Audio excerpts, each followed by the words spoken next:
Welcome back to my channel Pavani ముచ్చట్లు. Already తమిళ చూసి మీకు అర్థమై ఉంటుంది సంక్రాంతి వ్లాగ్ అని. చాలా డేస్ నుండి ఎడిట్ చేసి పెడదాం అనుకుంటున్నా, ఇప్పటికి కుదిరింది. ఇది మేము ఇంటికి వెళ్ళిన డే. మాకు కాచిగూడ నుండి ట్రైన్ ఉంది ఈవినింగ్ 6:40కి. సో మెట్రోలో వెళ్ళాము రైల్వే స్టేషన్ కి. బస్ కూడా ఉంటుంది. బస్ కి 5.5 hours జర్నీ అవుతుంది. ట్రైన్ కి అయితే 3.5 జర్నీ అవుతుంది. మేము హైదరాబాద్ నుండి నిజామాబాద్ వెళ్తాము. బికాజ్ మా ఊరికి డైరెక్ట్ గా ట్రైన్స్ ఉండవు.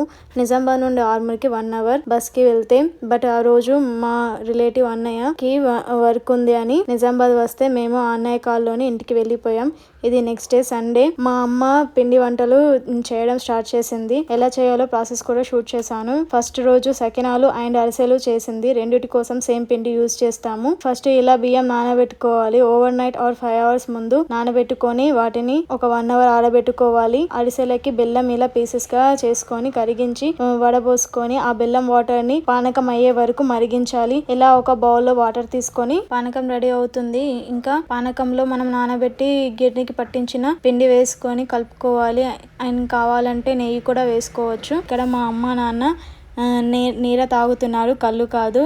చాలా బాగుంటుంది. నెక్స్ట్ సకినాల కోసం పిండి కలిపింది మా అమ్మ. ఒకటి సాల్ట్ అండ్ ఇంకొకటి కారం సకినాలు చేసింది. సేమ్ పిండి 2 గిన్నెలు తీసుకొని అందులో నువ్వులు, వాము అండ్ యాడ్ చేసుకొని ఇంకా మంచి ఫ్లేవర్ కోసం వెల్లుల్లి, జీలకర్ర గ్రైండ్ చేసుకొని వేసుకొని కారం సకినాల కోసం పండు మిర్చి గ్రైండ్ చేసుకొని వేసుకోవాలి. ఇలా ఒక గిన్నెలో సాల్ట్ అండ్ వాటర్ తీసుకొని నెక్స్ట్ సాల్ట్ సకినాల కోసం కలిపింది. సాల్ట్ సకినాలలో ఇలా ఓన్లీ నువ్వులు, వాము వేసుకొని వాటర్ పోసుకొని సాల్ట్ వేసుకొని వాటర్ పోసుకుంటూ కలుపుకోవాలి. మేము వెళ్ళిన రోజు సండే. ఇంకా మేము వచ్చామని మా అమ్మ ఒక్కొక్కరికి ఒక్కొక్క రకం వంట చేసింది. నా కోసం చికెన్, నా హస్బెండ్ కోసం బోటి అండ్ మా అమ్మ వాళ్ళ కోసం కాలు చేసింది. ఇంకా తిని సకినాలు స్టార్ట్ చేసాము. ముందు కలిపి పెట్టుకున్న పిండిని తీసుకొని కొంచెం కొంచెం ఇలా పిండి ఇలా ప్లేట్ లో తీసుకొని సకినాలు పోసుకోవాలి. ఫస్ట్ 5 వరుసలు వచ్చేటట్టు చేసుకోవాలి. ఇది మా ట్రెడిషన్. నాకు కూడా పోయడం వచ్చు, బట్ మా అమ్మ అంత పర్ఫెక్ట్ కాదు. అండ్ ఇది పెద్ద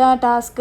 ఇలా సకినాలు పోసుకున్న తరువాత ఆరిన తర్వాత తీయడానికి వస్తుంది, లేకపోతే విరిగిపోతాయి. చిన్నప్పుడు మేము తీసేటప్పుడు అవి విరిగిపోతే మా అమ్మ మమ్మల్ని విరగొట్టేది. అప్పట్లో అవి తీయడానికి రక్తాలు చిందించే వాళ్ళం. 90s మామ్స్ తో మామూలుగా ఉండదు. ఇలా ఫస్ట్ ప్లేట్ కి ఆయిల్ రాసి తీస్తే మాత్రం ఈజీగా వచ్చేస్తాయి. ఇక్కడ మా డాడీ కాలుస్తున్నారు అప్పాలు. ఇలా అన్ని సకినాలు చేసేసుకున్నాము. నెక్స్ట్ అరిసెలు చేయడం స్టార్ట్ చేసింది మా అమ్మ. ఇలా మా అమ్మ అరిసెలు ఒత్తింది, నేను వాటిని కాల్చాను. అండ్ మా డాడీ వాటికి ఉన్న ఎక్సెస్ ఆయిల్ అంతా తీసేసాడు. ఇంకా నెక్స్ట్ డే భోగి రోజు నేను ముగ్గు వేసాను. మా అమ్మ మార్నింగ్ లేచి ముగ్గు వేయు అని లేపింది. ముగ్గు వేసాను. నాకు ముగ్గులు అంతగా రావు, నెట్ లో చూసి వేయడమే. ఏదో నాకు వచ్చినట్టు అలా.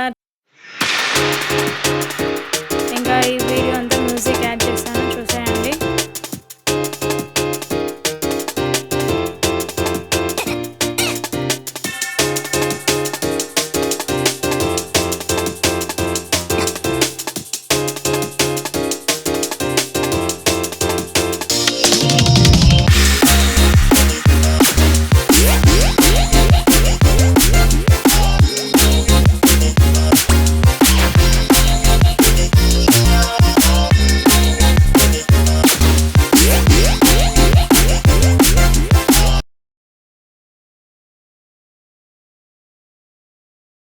ఇది కట్టె అప్పాల కోసం ప్రిపరేషన్. ఫస్ట్ గిన్నెలో కొంచెం ఆయిల్ పోసుకొని అందులో వెల్లుల్లి, జీలకర్ర, ధనియాలు గ్రైండ్ చేసి వేసుకున్న పేస్ట్ వేసుకొని ఆ పేస్ట్ వేయిన తర్వాత వాటర్ పోసుకొని ఇలా పిండిని కలుపుకోవాలి. వేడి వాటర్లో పిండి కలపడం వల్ల అప్పాలు క్రిస్పీగా వస్తాయి. చాలా మంది చల్లటి వాటర్ తో కలుపుతారు, అంతా బాగా రావు. బట్ ఇలా ఒకసారి ట్రై చేయండి. మళ్ళీ మేము ముగ్గురమే చేసుకున్నాము. నా హస్బెండ్, నా తమ్ముడు బయటకు వెళ్ళారు వాళ్ళ ఫ్రెండ్స్ తో. ఈ వీడియోలో సండే అండ్ భోగి రోజుది ఉంది. నెక్స్ట్ పార్ట్ లో సంక్రాంతి అండ్ కనుమ రోజు పెడతాను. నా వీడియో కనుక మీకు నచ్చినట్టయితే please do subscribe. Next video మళ్ళీ కలుద్దాం.